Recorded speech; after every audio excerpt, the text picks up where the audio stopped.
Assalamualaikum warahmatullahi wabarakatuh.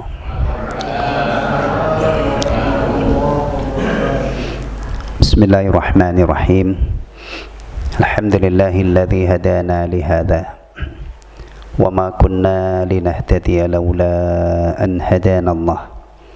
Wa asyhadu an la ilaha illallah wahdahu la syarika lah. Wa asyhadu anna Muhammadan abduhu wa rasuluhu la nabiyya ba'dah. Sallallahu alaihi wa ala alihi wa azwajihi wa dhurriyyatihi wa sahabatihi wa man tabi'ahum bi ihsanin ila yaumiddin, amma ba'd. Ikhwatal iman rahimani wa rahimakumullah. Alhamdulillah, kita dipertemukan kembali oleh Allah tabaraka wa ta'ala di majelis yang kita khususkan untuk mengkaji kitab Mukhtasar Syu'abil Iman, ringkasan tentang cabang-cabang keimanan. Pada pertemuan terakhir kita sudah sampai cabang yang ke-16 ya, yang mencintai atau cinta kepada agama Islam. Kalau judulnya adalah Syuhul Mar'i Bidinihi, keteguhan seseorang dalam berpegang teguh dengan agamanya, hatta yakunal qadafu finnar, hingga dilemparkan ke dalam api lebih dia cintai daripada harus murtad atau kafir meninggalkan agamanya. Dan waktu itu saya ambilkan contoh dari kitab apa itu dulu namanya, Malam Pertama di Alam Kubur ya. Ada kisah Abdullah bin Hudzafah rahimahullah, begitu teguhnya ketika ditangkap oleh Romawi ya, dengan berbagai macam cara ya, disiksa, dirayu untuk meninggalkan agamanya, tapi tetap tegar. Baik, mari kita lanjutkan.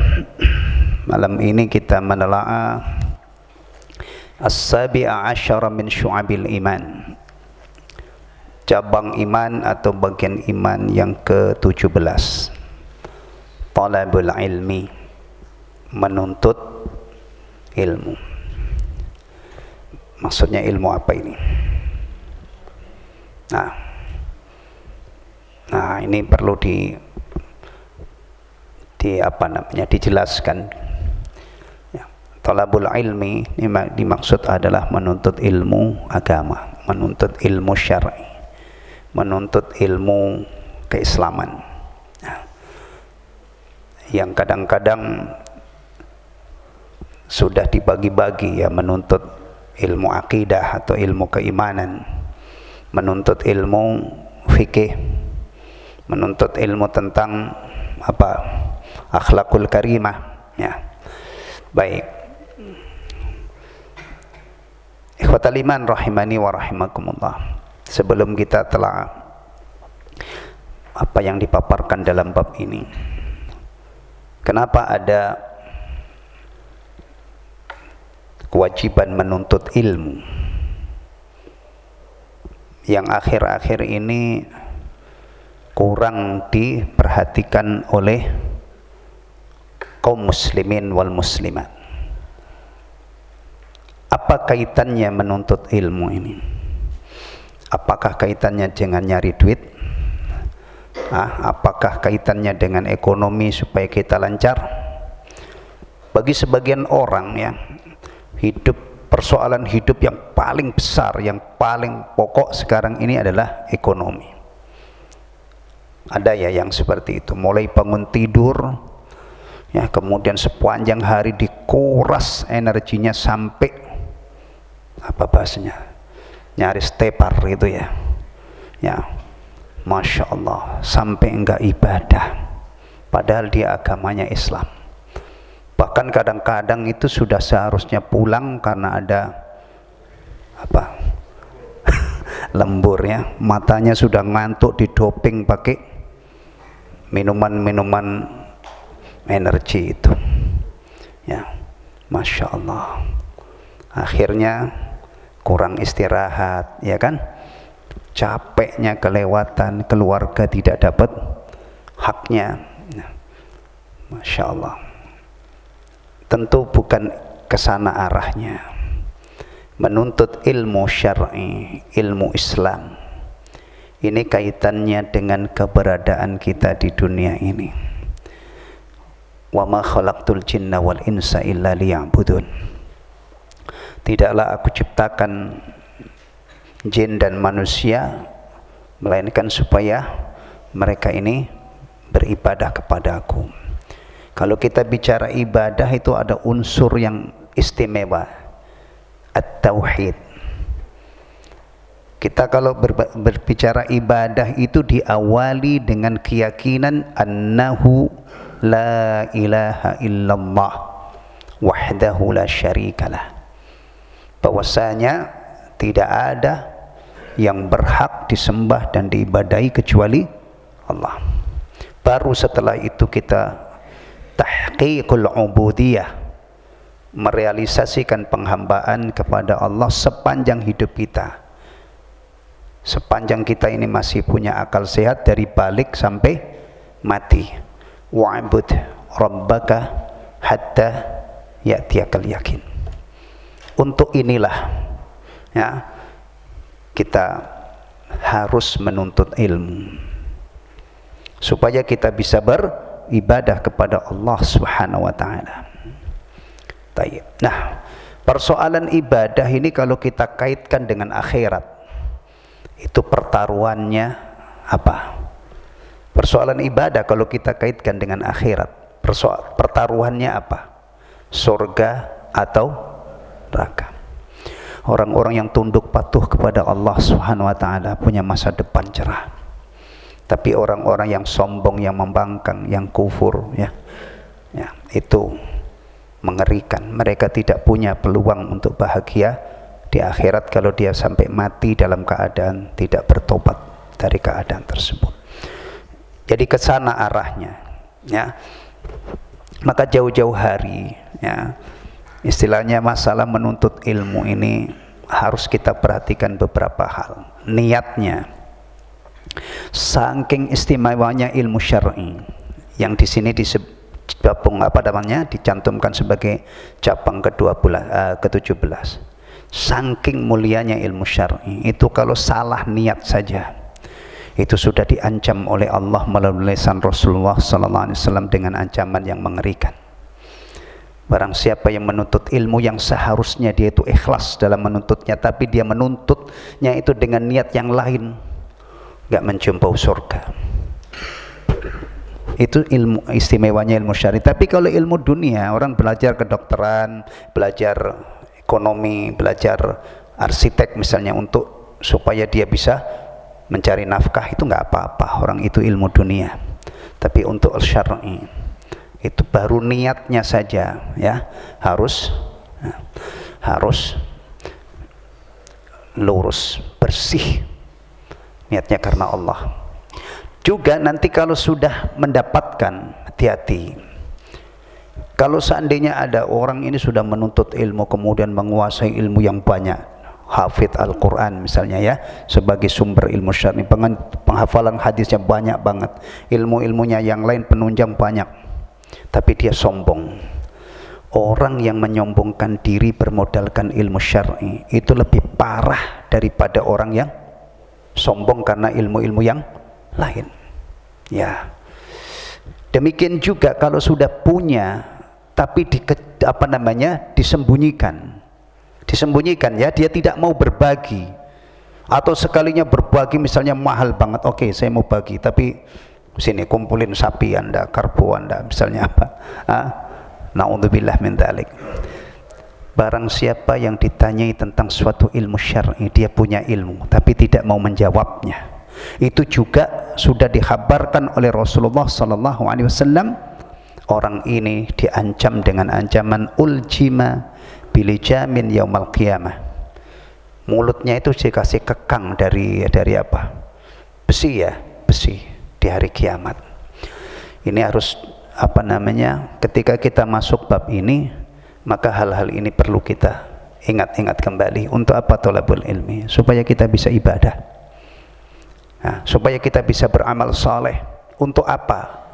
Untuk mewujudkan penghambaan kepada Allah, yang untuk itulah kita diciptakan oleh Allah Subhanahu wa taala. Ya, yang supaya kalau di dunia ini kita sudah menghamba kepada Allah, mudah-mudahan penghambaan kita diterima, akhirnya menyebabkan dapat maghfirah, dapat rahmat, dapat ridha Allah, dimasukkan ke dalam surganya. Ini ya. Tapi perlu diingat juga bahwa ketika kita bicara ilmu syar'i, itu bukan berarti menihilkan atau menafikan ilmu-ilmu dunia, seperti ilmu produksi, ilmu untuk mengolah berbagai macam karunia Allah. Ini juga dibutuhkan. Sebagian ulama mengatakan bahwa ilmu yang paling utama setelah ilmu syar'i itu adalah ilmu kesehatan. Ilmu kesehatan. Jadi idealnya ya, seorang muslim itu sebelum dia menguasai berbagai macam ilmu, itu ilmu agama ini harus tertanam kokoh, dia punya agama yang bagus, punya iman yang bagus, punya semangat ibadah yang tinggi, dia menguasai berbagai macam ilmu keduniaan untuk memberi manfaat kepada orang lain, atau dia gunakan untuk mencari dunia yang halal sebagai modal untuk mengabdi kepada Allah Subhanahu wa taala. Taib. Menuntut ilmu mencakup ilmu mengenal Allah, ilmu-ilmu yang datang darinya, ilmu kenabian dan keistimewaan Nabi Muhammad sallallahu alaihi wasallam atas yang lainnya. Ini juga yang diingatkan oleh Syekh Muhammad bin Abdul Wahhab rahimahullah wa jazahullahu khairan. Ya, Syekh Muhammad bin Abdul Wahhab itu disebut-sebut sebagai mujaddid abad 12 Hijriah. Ya, beliau menggugah dan menyadarkan kaum muslimin tentang pentingnya mempelajari ini, mengenal Allah, mengenal Rasulullah sallallahu alaihi wasallam, dan mengenal satunya lagi apa? Al-Islam bil adillah. Udah selesai itu kitabnya, udah dikaji. Udah selesai. Alhamdulillah. Ya. Nih, ilmu yang menyakup mengenal Allah. Mengenal Allah itu sumbernya dari mana? Seseorang akan mengenal Allah, bahkan nanti bukan hanya mengenal, puncaknya, klimaknya, dia beriman kepada Allah. Ini materinya kita ambil dari mana supaya kita bisa mengenal Allah? Mengenal Allah melalui Allah sendiri, berarti melalui Al-Quran. Ya, Al-Quran, melalui hadis-hadis Nabi sallallahu alaihi wasallam yang sahih. Apa saja yang dikhabarkan oleh Allah tabaraka wa taala tentang dirinya, ya, yang tertuang di dalam ayat-ayat Al-Qur'anul Karim atau hadis-hadis qudsi, ya, maka itu adalah materi untuk mengenal Allah Subhanahu wa taala, yang puncaknya nanti menjadi materi iman, materi akidah kita. Yang kedua adalah apa saja yang dikhabarkan, yang diberitakan oleh Rasulullah Muhammad sallallahu alaihi wasallam dalam hadis-hadisnya yang sahih, itu juga menjadi materi kita untuk mengenal Allah, yang akhirnya menjadi bagian dari iman kita kepada Allah. Sumbernya hanya dari itu saja. At-tasdiq, ya, mengenal Allah itu dasarnya at-tasdiq. Allah kabarkan, kita benarkan. Rasulullah mengkabarkan tentang Allah, kita benarkan. Makanya jangan sampai kita ini memiliki iman yang menyelisihi apa yang Allah kabarkan dan apa yang Rasulullah kabarkan, baik itu tentang Allah, tentang malaikat, tentang kitab-kitabnya, tentang rasul-rasulnya, nah, tentang apalagi hari akhir, dan tentang takdir yang baik maupun yang buruk.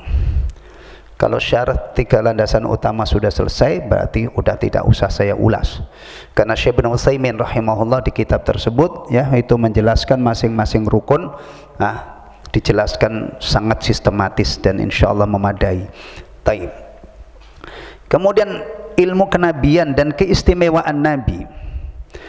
Ikhwatal iman rahimani wa rahimakumullah.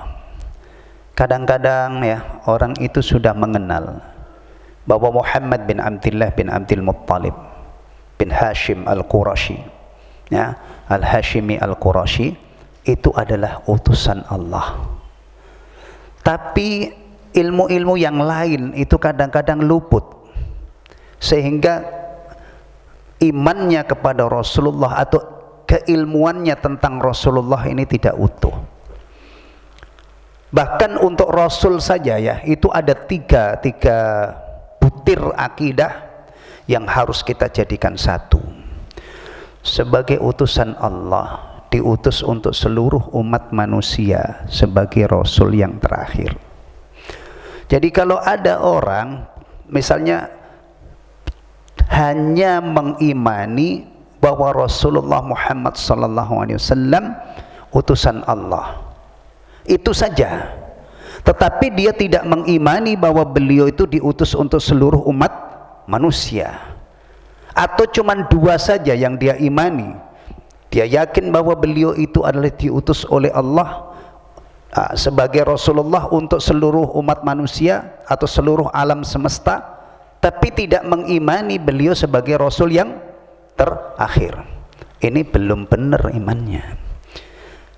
Kalau misalnya baru beriman beliau adalah utusan Allah, itu baru mengimani firman Allah Muhammadur Rasulullah, padahal masih ada ayat yang lain, wa ma arsalnaka illa kaffatan linnasi basyira wa nadhira. Coba bayangkan, kalau ada orang beriman beliau utusan Allah itu saja, tapi tidak beriman bahwa beliau itu diutus untuk seluruh umat manusia, berarti dia belum mengimani firman Allah wa ma arsalnaka illa kaffatan linnasi basyira wa nadhira, atau wa ma arsalnaka yang lebih populer lagi illa rahmatan lil alamin. Dua. Masih ada satu lagi, bahwa beliau itu adalah khatamun nabiyyin, penutup para nabi.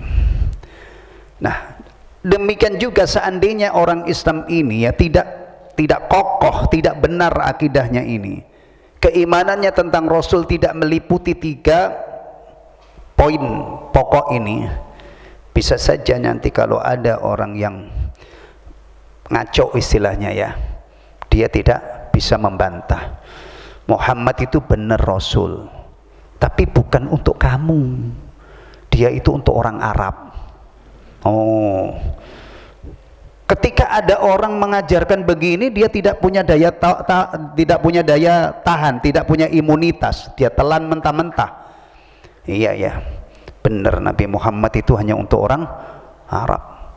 Nah, jadi Nusantara ini butuh Nabi lagi gitu, bikin agama dewek. Oh, dan ke situ nanti arahnya, masya Allah. Tayyib. Nah, udah.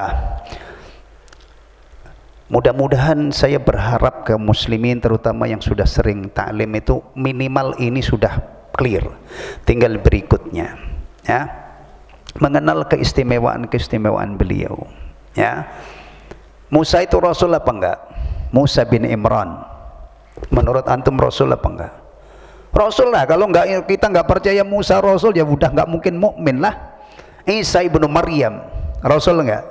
Rasul. Apa bedanya Nabi Muhammad SAW dengan Rasul-Rasul terdahulu? Apa? Rasul-Rasul terdahulu itu diutus hanya untuk kaum tertentu, sementara Rasulullah Muhammad SAW itu untuk seluruh dunia. Saya yakin kalau masalah ini banyak yang belum tahu, harus dikasih tahu. Itu bedanya beliau dengan Rasul-Rasul terdahulu ya. Baik, apalagi Rasulullah SAW itu diberi keistimewaan banyak, dikasih karunia oleh Allah jawami'ul kalim. Beliau itu bisa berbicara singkat ya, tapi subhanallah padat, kandungannya luar biasa. Bahkan kadang-kadang sepenggal sabda Rasulullah itu cakupannya luar biasa. Innamal a'malu binniyat ya. Makanya rata-rata hadis-hadis Nabi itu simple-simple. Karena beliau itu memang dikasih oleh Allah jawami'ul kalim. Bukan hanya kefasihan ya, tapi kemampuan untuk bertutur kata, bersabda dengan redaksi yang singkat tapi cakupannya luas. Termasuk keistimewaan Rasulullah SAW apa? Dihalalkan untuk beliau dan umatnya ghanimah, harta rampasan perang. Awas, bukan harta jarahan ya. Oh, harta jarahan ghanimah itu siapa yang ngajarin? Rampasan perang. Makanya ngaji ya. Jangan ada demo kemudian mujarah kemudian oh ini ghanimah. Astagfirullah. Siapa yang ngajarin ya? Itu ya tidak pernah dianugerahkan oleh Allah, tidak pernah dihalalkan oleh Allah nabi-nabi sebelumnya ya. Dan juga sebagian umatnya telah menikmati ini ya, cuman antum-antum saya yakin belum pernah menikmati ghanimah ya. Kita punya ilmu bahwa ghanimah itu halal, tapi saya belum pernah menikmati ya. Antum pernah nikmati ghanimah? Nah, tapi masih ada jalan lain. Kadang-kadang kita punya tetangga yang baik, masya Allah kita dapat dibagi makanan oleh dia, ya kan? Enggak dapat ghanimah tapi kita dapat dari pemberian orang lain. Falillahil hamd. Baik. Dan yang lainnya ya, keistimewaan yang lainnya, ilmu syariat Allah serta sarana untuk mengetahui hukum Islam. Ya, syariat Allah ini harus dikaji ya, meskipun tidak semuanya, tapi ada batas minimal yang harus dipelajari oleh setiap muslim. Misalnya setiap muslim itu wajib sholat kan, otomatis dia wajib belajar tentang sholat dan yang terkait dengannya. Nanti kalau tiba bulan Ramadan, orang Islam itu wajib puasa, maka dia harus puasa berdasarkan ilmu ya. Syukur-syukur Ramadannya masih jauh, ilmunya sudah apa? Ready ya, karena sudah dipelajari waktu kecil ya kan. Idealnya belajar ini waktu kita masih muda, bukan mbah-mbah kita baru belajar. Tapi nggak apa-apa, nggak telat ya, nggak apa-apa. Yang punya harta sudah wajib zakat, dia harus membayar zakat. Kalau tidak bisa konsultasi, fas'alu ahla dzikri in kuntum la ta'lamun. Yang penting membayar zakatnya ini berdasarkan ilmu, baik itu dia sendiri tahu atau dibimbing oleh orang lain. Demikian juga kalau mau haji, mau umrah, belajar manasik dulu. Tapi kalau yang belum ada gambaran gambaran mau haji, mau umrah, wajib gak dia harus mengetahui seluk-beluk tata cara haji, tata cara umrah? Enggak, kecuali kalau orang itu sudah mau melakukan ibadah ini, dia harus mempraktekkannya sesuai dengan syariat Islam. Maka kadang-kadang umroh itu ada apa? Pembimbing kan? Iya ya, betul ya. Haji supaya pelaksanaannya itu untuk orang-orang yang ilmunya tidak ready bisa dibimbing oleh orang yang tahu. Yang jelas pelaksanaan ibadah haji itu harus sesuai dengan syariat Islam. Tapi kalau misalnya orang-orang ini punya gitu ya, masih belum ada tanda-tanda pergi haji tapi sudah mengantongi ilmu itu, dia faham, masya Allah, itu satu keutamaan yang luar biasa bagi orang tersebut. Tapi tidak wajib setiap muslim muslimah ya, antum uji, kamu tahu nggak tata caranya haji? Nggak tahu. Saya juga belum punya gambaran kapan saya pergi haji. Wow, parah kamu. Waduh, enggak. Tapi kalau wudu, kamu wudu bisa nggak? Oh nggak bisa, wastagfirullah. Kalau wudu nggak bisa itu gimana? Ini kan sholat tiap hari ya. Maka mempelajari syariat Allah ini ya kalau bisa itu sebanyak-banyaknya lah, seluas-luasnya. Tapi sebenarnya yang dituntut itu adalah sekadar yang membuat kita bisa menunaikan ibadah yang sudah harus kita kerjakan dengan benar. Kemudian sarana-sarananya seperti Al-Quran, Sunnah ya, qiyas dan syarat-syarat ijtihad. Ini kalau orientasinya ingin menjadi apa? Ingin menjadi ulama ya. Tapi kalau orang-orang ya kaum muslimin secara umum ya biasanya lebih banyak substansinya. Di sini ada kajian nahwu enggak? Kajian sorof itu ada enggak? Nggak ada lah. Kalau ada pasti bubar, mumet itu ngaji itu ya. Itu di pesantren-pesantren sono. Nahwu yang paling ringkas Jurumiyah, Imriti, kemudian nanti ada Alfiyah. Itu di pesantren. Kalau di Raudhatul Jannah ngaji nahwu, saya juga mau ngaji lagi. Nggak ada kan? Iya, biasanya yang dikaji itu ya fikih, akidah, kemudian akhlak gitu ya, ilmu-ilmu instan yang ini. Adapun alatnya itu biasanya dipelajari di pendidikan formal. Dan kita bersyukur kepada Allah, di Indonesia itu perhatian terhadap ilmu alat itu dahsyat banget. Nahwu, shorof itu di dunia pesantren masih sangat terjaga. Bahkan ada yang hafal Alfiyah Ibnu Malik itu, kaidah-kaidah nahwu 1000 bait itu disungsang bisa.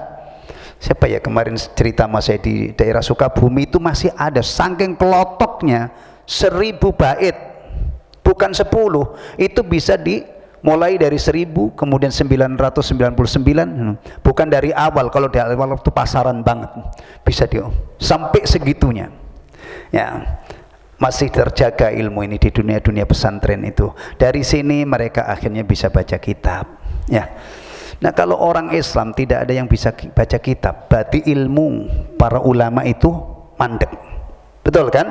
Ilmu yang diwariskan oleh para ulama mandek, hanya ada di rak-rak ini.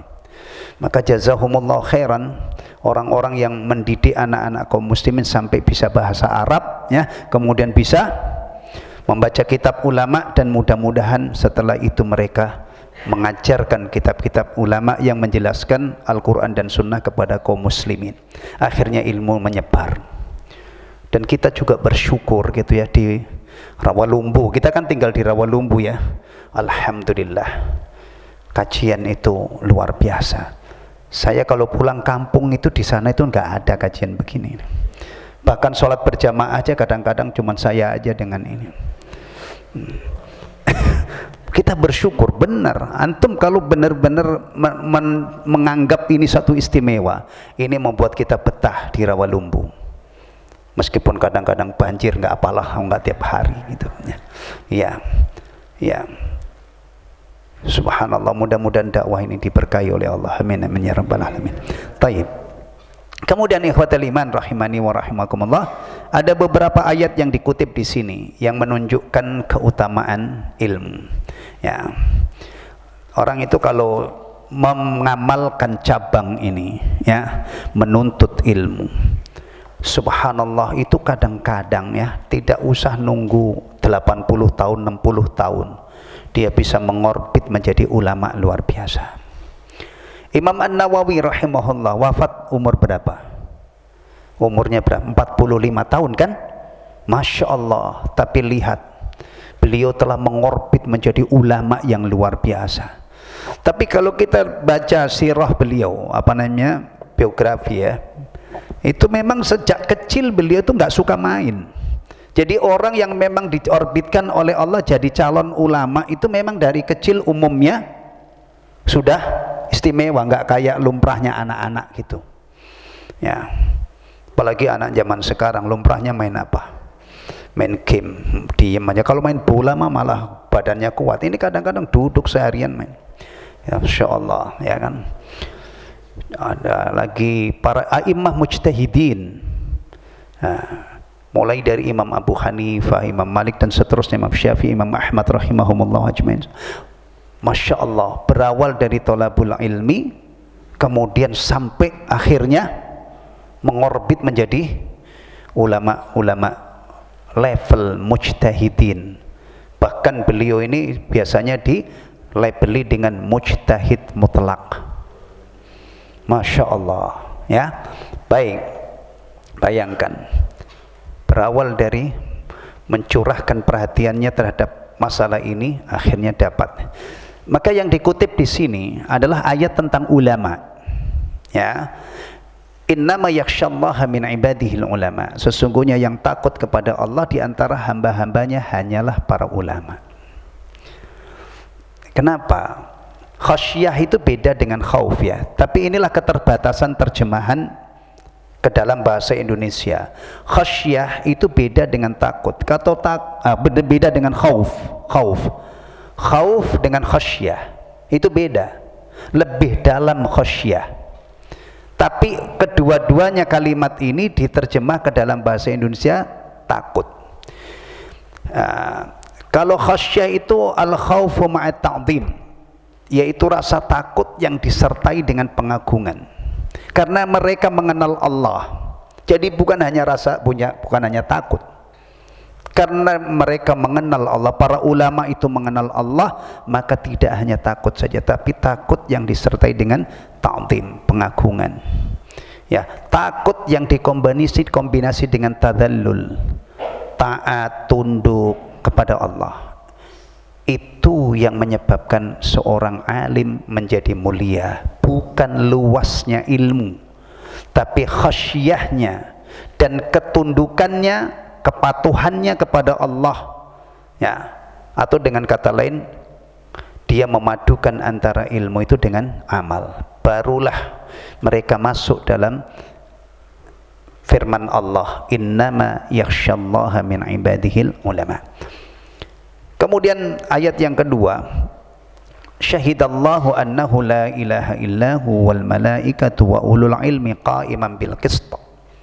Allah menyatakan bahwasanya tidak ada Tuhan yang berhak disembah selain Dia, yang menegakkan keadilan. Para malaikat semuanya, ya, tidak ada malaikat yang musyrik, tidak ada malaikat yang munafik, tidak ada malaikat yang kafir. Berarti kalau kita bicara para malaikat dan para malaikat semuanya, ya, dan orang-orang yang berilmu juga menyatakan yang demikian itu. Jadi kalau kita simpulkan ayat yang mulia ini, pertama Allah yang menyatakan annahu la ilaha illallah. Kemudian para malaikat mengimani, demikian juga para ulama. Allah, para malaikat, kemudian ulama. Subhanallah, ini berarti sanjungan, ya, dan pujian serta menunjukkan betapa mulianya kedudukan para ulama. Tayyib. Yarfa'illahu alladhina amanu minkum walladhina utul ilma darajat. Halaman 47 yang menyimak kitabnya. Ya, ini populer banget, sering disampaikan ayat ini. Allah akan meninggikan orang-orang yang beriman di antaramu dan orang-orang yang diberi ilmu pengetahuan beberapa derajat. Para ulama, Masya Allah, ya, itu legendaris. Nah, apalagi Rasulullah sallallahu alaihi wasallam, Allah telah menyatakan wa rafa'na laka dzikrak, kami tinggikan sebutan untukmu. Sampai hari ini tidak mungkin ada tokoh sehebat apapun yang bisa menggantikan Rasulullah sallallahu alaihi wasallam, karena ini yang memuliakan adalah Allah.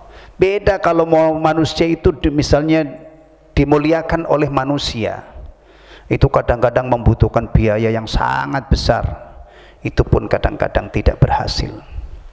Ya, Allah yang mengangkat. Setiap adzan berkumandang, setiap qomat, setiap kita sholat pasti menyebut-nyebut Rasulullah. Termasuk di tempat-tempat seperti ini, bahkan muqaddimahnya saja, seringkas-ringkasnya muqaddimah, ya, benar kan? Selalu menyebut Rasulullah, ya kan? Alhamdulillahi rabbil alamin wassalatu wassalamu ala rasulillah. Nah, baru muqaddimah, tidak pernah ditinggalkan, ya. Tidak ada orang yang bisa menandingi beliau sallallahu alaihi wasallam, karena memang Allah sudah berfirman wa rafa'na laka dzikrak. Dan ini bisa kita jadikan bukti kebenaran Al-Qur'an. Antum kalau pengen memberi bukti kepada orang-orang, kasih yang sederhana. Yang sederhana, ya, yang sederhana saja. Di dalam Al-Qur'an Allah berfirman, Allah meninggikan sebutan Nabi Muhammad, nyata. Nah, berarti yang lainnya juga pasti seluruh isi Al-Qur'an itu hak. Ya, taib. Kemudian berikutnya halaman 50. Hal yastawi alladhina ya'lamuna wal ladzina la ya'lamun innama yatadzakkaru ulul albab.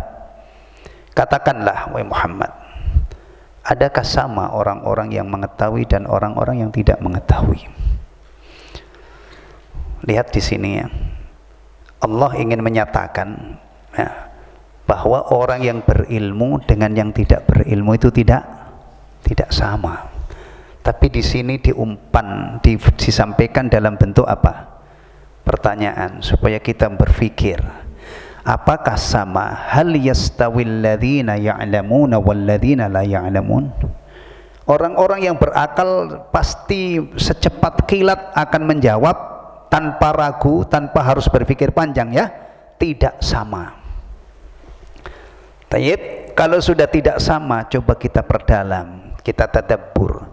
Tidak samanya itu seberapa bedanya? Kan tidak sama itu relatif, ya. Tidak sama itu kadang-kadang bedanya tipis, bedanya besar.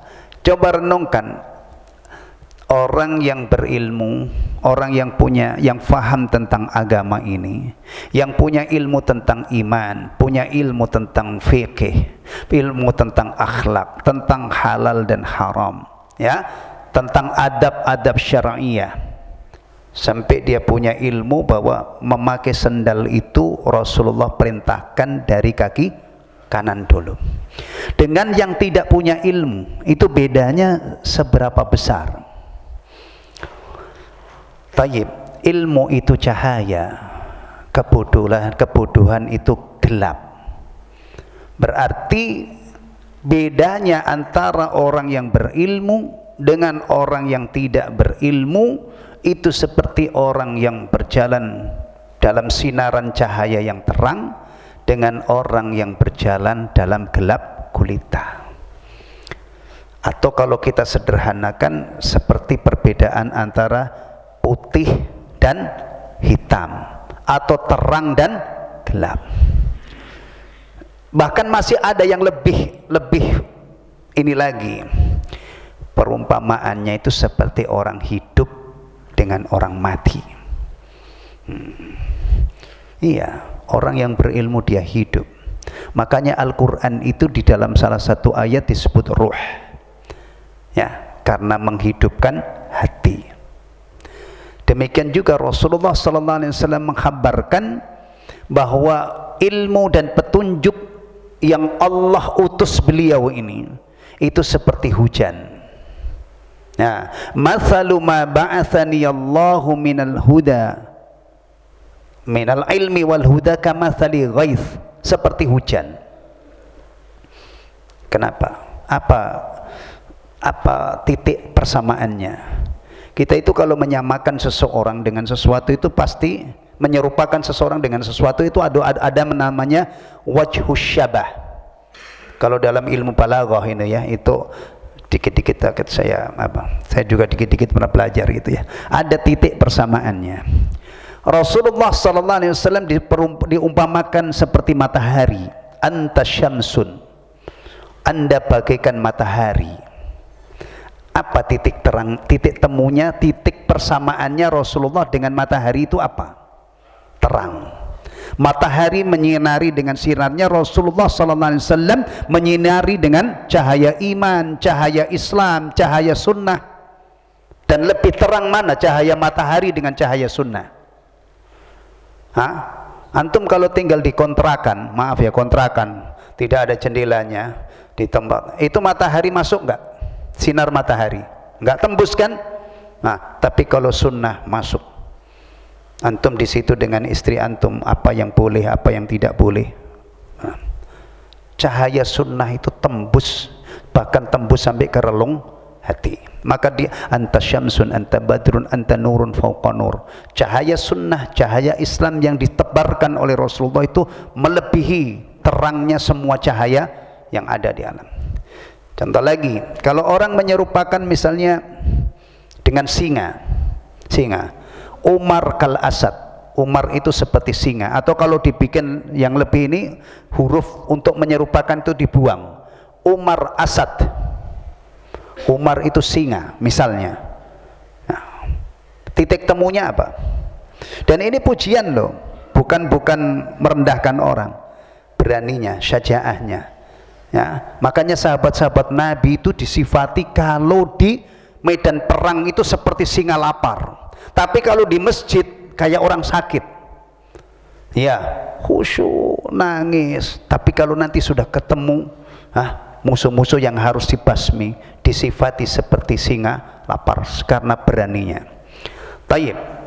Di sini tidak sama antara orang berilmu dengan tidak berilmu. Bisa kita perjelas perbedaannya itu, masya Allah, jauh banget, seperti gelap dengan terang, bahkan seperti hidup dengan mati. Ya, orang yang masya Allah, yang tidak punya ilmu, dia tidak tahu apa yang harus dia kerjakan dalam rangka beribadah kepada Allah. Ini mati. Benar kan? Karena orang yang sudah tidak beribadah kepada Allah itu kalau dia sudah mati. Benar kan? Jadi kalau ada orang sehat walafiat, dia tidak ibadah, tidak tahu caranya ibadah, tidak tahu apa yang harus dia lakukan, maaf, apa? Mayit. Mayit tapi mondar-mandir naik mobil mewah. Mayit tapi masya Allah naik motor bagus. Mayit tapi rumahnya mewah banget, sejuk, ada kolam renangnya. Ya pokoknya mayit. Ini bahasa agama, ya. Makanya ulama-ulama itu kalau menyentuh orang-orang yang malas ibadah, yang tidak mau ibadah, itu digunakan narasi atau digunakan kalimat ini, bahwa dalam ajaran Islam kalau ada orang masih hidup kok tidak ibadah, itu hakikatnya dia mayit, sudah mati sebelum benar-benar mati, ya. Begitu. Ini dalam rangka apa? Dalam rangka apa? Memotivasi jangan sampai ada orang mengaku beragama Islam hidup dia tidak ibadah. Dan kadang-kadang itu memang diperlukan dosis seperti ini, ya. Karena orang itu kalau dikata kamu itu mayit, akhirnya ya Allah saya ini kayak mayit ya, padahal masih hidup. Siapa tahu dengan nasihat seperti ini bergairah dia ibadah kepada Allah Subhanahu wa taala. Kan dakwah itu seni merayu orang kan. Dakwah itu seni merayu orang supaya mau ibadah. Kadang-kadang diperlukan begini ini, ya. Taib. Makanya supaya kita ini benar-benar hidup gitu ya. Ya, sepanjang kita hidup kita beribadah kepada Allah. Itu benar-benar hidup. Tapi sekali lagi kalau ada orang hidup dia tidak ibadah, nah, dan ibadah itu dalam Islam yang paling dekat apa? Sholat 5 waktu. Jangan Jumatan ya. Jumatan itu kan kalau ketemu hari Jumat. Nah kalau kita Sabtu, Ahad, Senin, Selasa, Rabu, Kamis, gimana? Sholat 5 waktu itu ibadah yang paling dekat bagi orang Islam. Nanti ketemu Jumat, umur kita sampai Jumat, alhamdulillah kita Jumatan. Nanti ketemu Ramadan, alhamdulillah kita kalau memenuhi syarat kita puasa Ramadan, dan seterusnya. Taib. Ikhwatal iman rahimani wa rahimakumullah. Ini ayat-ayat yang dikutip ya. Kemudian di antara hadis yang dikutip oleh beliau, oleh Imam Al-Baihaqi rahimahullah, ini khabar, ya. Inallah, khabar tentang satu masa yang nggak tahu mungkin sekarang ini sudah terjadi atau belum. Innallaha la yaqbidul ilma intiza'an yantazi'uhu minan nas walakin yaqbidul ilma biqabdil ulama hatta idza lam yubqi alimun ittakhadhan nasu ru'usan juhalan fasu'ilu fa'aftau bighairi ilmin fadallu wa adallu.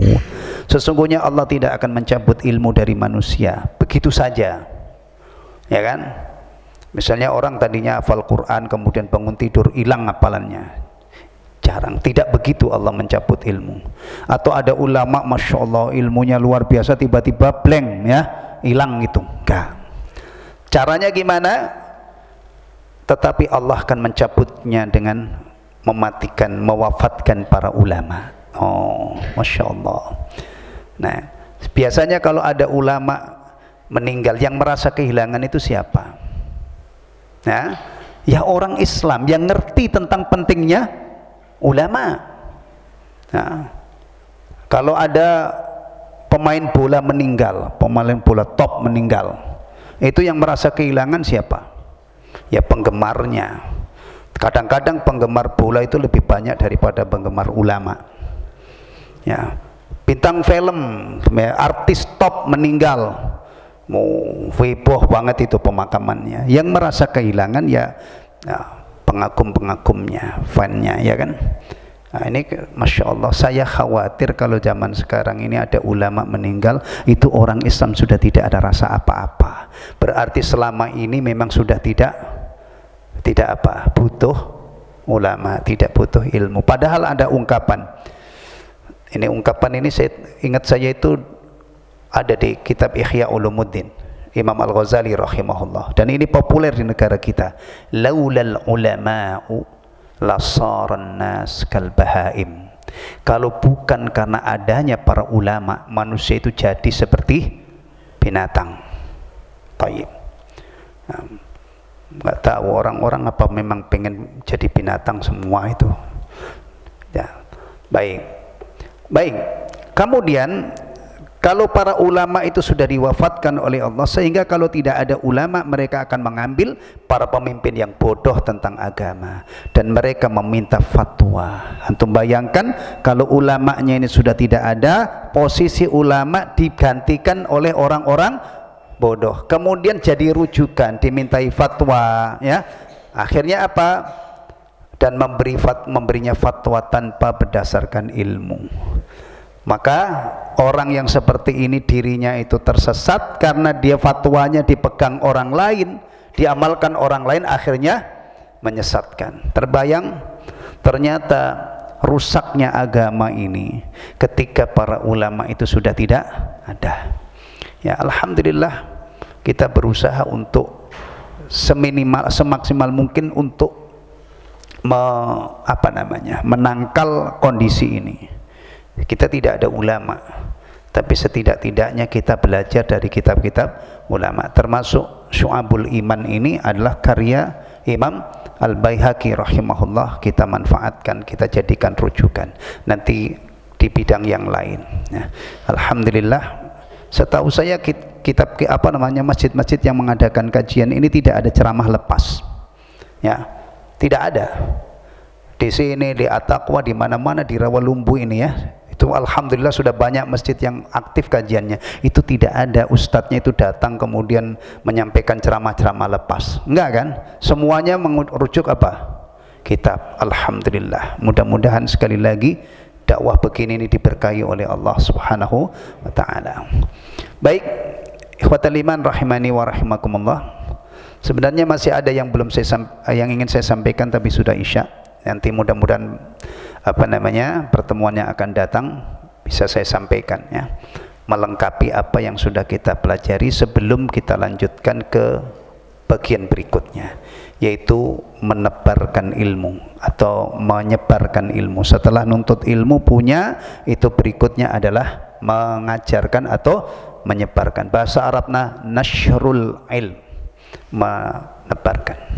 Alhamdulillahilladzi bi ni'mati tatimmus shalihat. Subhanakallahumma wa bihamdika asyhadu an la ilaha illa anta astaghfiruka wa atubu ilaik. Wassalamualaikum warahmatullahi wabarakatuh.